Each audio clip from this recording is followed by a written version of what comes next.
सागर साहब ने जिस मौजू पे कलम उठाया है, जो किताब ज़ेर नज़र है, उसकी एक बहुत इम्पोर्टेंस है।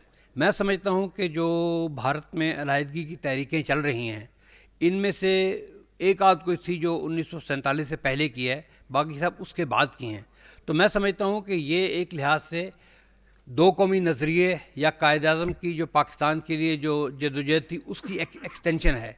क्योंकि दो कौमी नज़रिए ये था कि हिंदुस्तान में एक नहीं, एक से ज़्यादा कौमें रहती हैं, और हम जो कि मुसलमान हैं, हमें अपने सकाफ़ती, समाजी, मज़हबी इंटरेस्ट के लिए एक अलग मुल्क चाहिए। तो जो अलहदगी की तहरीकें चल रही हैं, वो भी, उनका भी मुतालबा यही है। वो अपने हकूक़ चाहते हैं, जो हकूक़ उनको भारतीय हुकूमत देने का तैयार नहीं है। और ये वही सोच थी जो कायद-ए-आज़म ने सोची थी और हमारे दूसरे ज़ोमा ने सोची थी कि अगर हिंदुस्तान मुत्तहिदा रहा तो हमें एक बहसीयत जो कौम है, हमें हमारे हकूक़ नहीं मिल सकेंगे।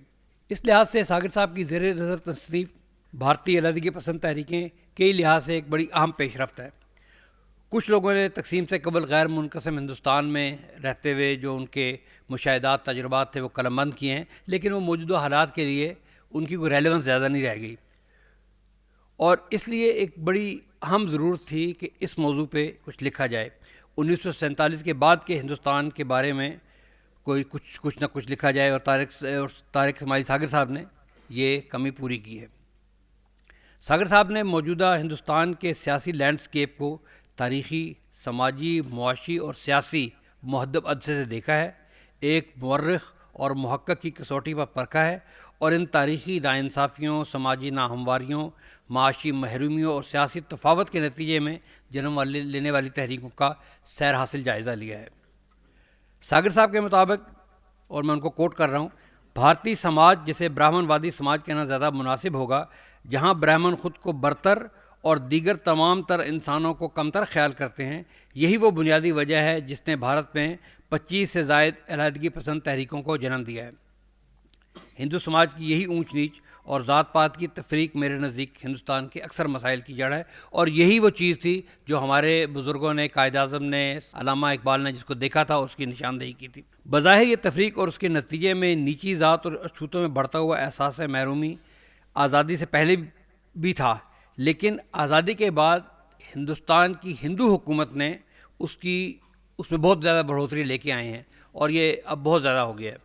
एक और बात जो सागर साहब की इस किताब को इस या इससे मिलते जुलते मौज़ूआत पर लिखी गई किताबों से मुमताज़ करती है, वो सागर साहब का इन तमाम अलहदगी पसंद तहरीकों का अलग अलग और सैर हासिल तफसीलात से जायज़ा लेना है।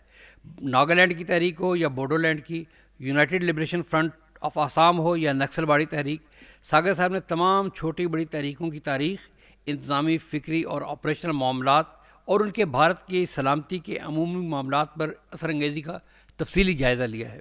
इस तरह ये किताब एक तारीख़ी दस्तावेज़ से ज़्यादा एक तज्ज़ियाती तसनीफ़ के तौर पर सामने आई है। सागर साहब ने कश्मीर की तहरीक आज़ादी के इन अलहदगी पसंद तहरीकों के साथ एक ताल्लुक़ को इन अल्फाज में बयान किया है। कश्मीर की तहरीक आज़ादी और भारतीय अलहदगी पसंद तहरीकों में ये ताल्लुक़, सागर साहब ने इन दोनों को यकजा किए बग़ैर, सागर साहब ने ये एहतियात की है कि उन्होंने कश्मीर को एक अलहदगी पसंद तहरीक नहीं गिना। उसकी वजह ये कि कश्मीर तो कोई भारत का हिस्सा था ही नहीं, अलहदा का कैसे होता।